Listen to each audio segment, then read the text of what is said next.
two different perspectives, maybe partly because of two different concepts and definitions. There were two questions or two interventions before the talk by Markus Gabriel, to which we would like to return. Let maybe a few more people talk, and then I would like to turn back to you, Stanislas Dehaene. Wolf. Well, I couldn't agree more. Thank you for your talk about the fuzziness of the definition of the explanandum. Consciousness is really not well defined, and therefore it's very hard to do scientific definitions on it. As you will see this afternoon, I also think that robots cannot be conscious in the way in which we use the term. But I disagree with your stance that you were saying it's impossible to see whether animals have consciousness or not. I would disagree here because I do work with monkeys, and these brains have exactly the same system, and that refers to what you said, Dr. Reichenberg, that attention is intimately related to conscious processing. And these animals do have the same internal systems that distinguish between the conscious processing route and the unconscious processing route. And we see how they switch. And there are differences in the way you process information when you do it consciously as compared to when you do it non-consciously. Conscious processing is serial, is following a logic, is a narrative. Unconscious processing can be highly parallelized, it can be implicit, and you see these differences in animals as well. I did not want to deny that we know of some animals that they are conscious for those reasons, among other things. So I think this is a perfectly correct inference, and the way in which you do it. We have, we run experiments on them, right? The spot, the dolphin, and so forth, right? And so we know for many animals, for certain, I have no doubts, even from a scientific point of view, not just as it were naturally, pre-scientifically, that they're conscious. I just wanted to say that we don't know where in the scala natura it kicks in. Right, that's all I was saying, because we have no consciousness meter. We have very good evidence for for the sufficient condition of consciousness, right? This is sufficient for consciousness. We have very good evidence for that for many animals, but we don't have the necessary and jointly sufficient conditions because we don't have an identity theory yet of which processes in an animal or in its architecture, say, are identical to consciousness. That has not been solved. I'm not saying this is unsolvable at all. Okay, so there's not built into the view that the minimal neural correlate of consciousness will remain forever a mystery. Yeah. Thierry Dobrik? You said that consciousness is something that you know by being it. So I wonder if you ask yourself the question whether I am conscious, is a short answer no? No, I think I know you're conscious. Yeah. But that's because I'm conscious. If I weren't conscious, I couldn't know that you're conscious. That's what I was saying. I wasn't saying the only reason to believe that something is conscious is the fact that I am that thing. That, I think, would be solipsism, and I think this is a completely untenable view, because then we wouldn't have science and so forth. There are ways of getting out of there, but whether credible or not, IIT is an attempt to start from solipsism and somehow derive the consciousness of others, but I think the consciousness of others is entirely underived. Yeah. Biologically, we are suitably well adapted to the consciousness of at least some other animals, particularly obviously to humans and dogs and so forth. But then I don't see why this argument does not apply to a robot. If it applies to me, why not to a robot? Well, because a robot isn't conscious. So a robot doesn't have consciousness detection. A robot can detect all sorts of things, behavioral traits of consciousness and so forth. We can program that. Okay, so I'm not saying that we don't have that, but I'm not saying that we couldn't have a robot, right, that by looking, say, at face muscles and so forth, or even with an external, very complicated EEG system and so forth, right, the robot could detect whether something is conscious and then give out the right result all the time. But that would not mean that the robot is conscious of consciousness or doesn't even know anything. The robot would be like a detector, right? So think of the following analogy. My coffee machine can very well produce a coffee for me, right? And then it tells me when it's done. Beep, right? But that doesn't know, that doesn't mean that my Nespresso machine knows that it's producing coffee or does even know of the existence of coffee. And I was arguing that robots are like my Nespresso machine. So they can copy certain functions, right? And they can give input-output functions that resemble consciousness, but there's zero consciousness and therefore also zero knowledge. Knowledge presupposes consciousness too. Armin Kramers? Markus, thank you very much. I wanted to come back to your questions regarding identity theory. Yeah.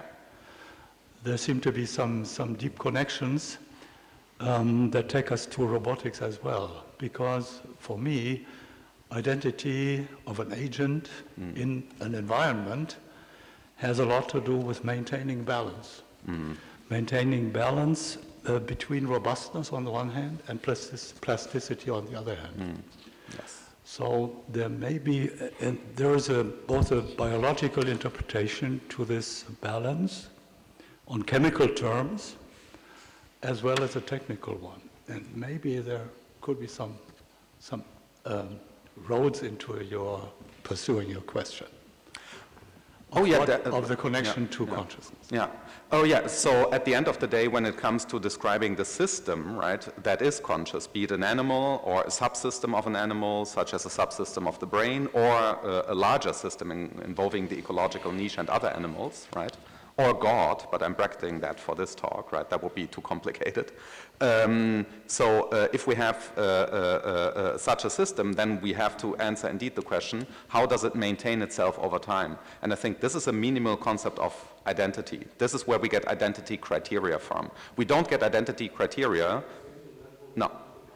No, absolutely. We have to look at the development of a system in order to know what its identity is. That's why I said beaches, right, don't really exist but only sand, because it's still the same beach if I take out a lot of sand, right? We don't know whether a beach with just one grain of sand is really a beach. I doubt it, but we know from, it's a very simple famous thought experiment, that there's no particular number of grains of sand that constitute a beach, right? And that is evidence enough for that there aren't any beaches. There's no identity criterion for beaches, right? But there is one for animals. I'm conscious of time. My self-monitoring tells me that I dream of coffee. I have 3 more people who I would like to take 4 to speak, and then we carry this debate into the coffee break.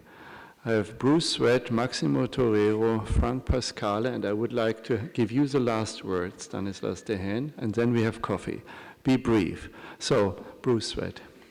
Yes, first, I enjoyed your talk very much. One of the points you had made was that there is a necessity for a biological substrate for intelligence and ultimately for consciousness. There's some interesting, relatively new research in neuroscience around the connectome. So you have a very primitive organism like a C. elegans or Drosophila, and every neuron, every connection is mapped, and those can actually be put into robots, and behaviors then ensue from that. So I was wondering what you would do with that, just to make a topic that is messy, messier. In the coffee break. Maximo Torero. Thank you very much for the talk. I really enjoyed it. Only one question, perception. So what's the difference between you identifying me as conscious or me being perceived as conscious, which I think is the major risk in the case of robotics? Frank Pascale.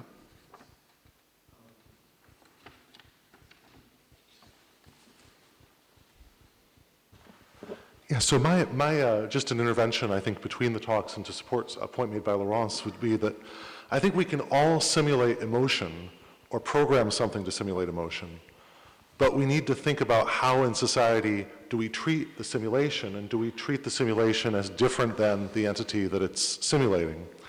And I do believe that an alien intelligence could develop organically in silico, but to the extent that it exhibits signs of human consciousness, then it's a simulation and not the thing itself. Thanks. Stanislas Dehaene. Well, I enjoy this a lot, and there's a lot of points.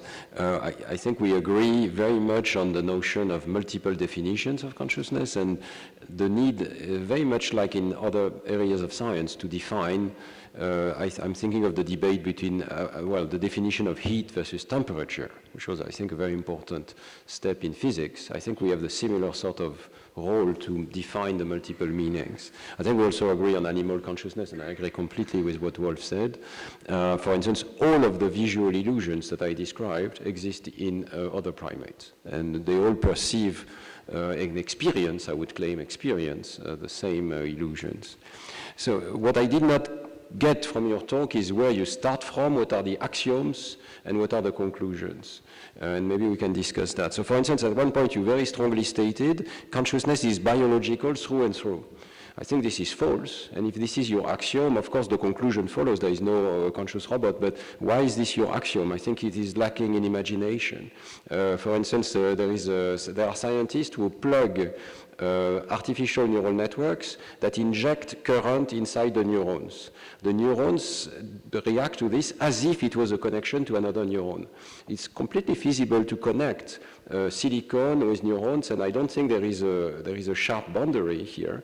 And if you begin to replace one neuron, then one or two neurons, then one or three neurons, then you get an artificial system, which may have the same properties. And I also think that you reached a reductio ad absurdum at some point in your presentation, because you state there is zero intelligence in AI. I think this is showing that there is something wrong in your derivation, because there is intelligence in AI. You just have to play Go with AlphaGo or Go Zero. There is enormous intelligence in these systems. So I don't know why you reached this conclusion, but for me it's really false. Yeah. Okay. We will have not resolved, and it was not the intent to resolve a big issue at the outset, but to have issues before us. This discussion will provide the undercurrent to session 3 on AI, robotic, and human interactions, and session 6 when we come towards the end of the workshop. So no frustrations, please. The theme will carry through. The intention was not to resolve, but thank you all. A warm hand to both speakers, and enjoy the coffee break.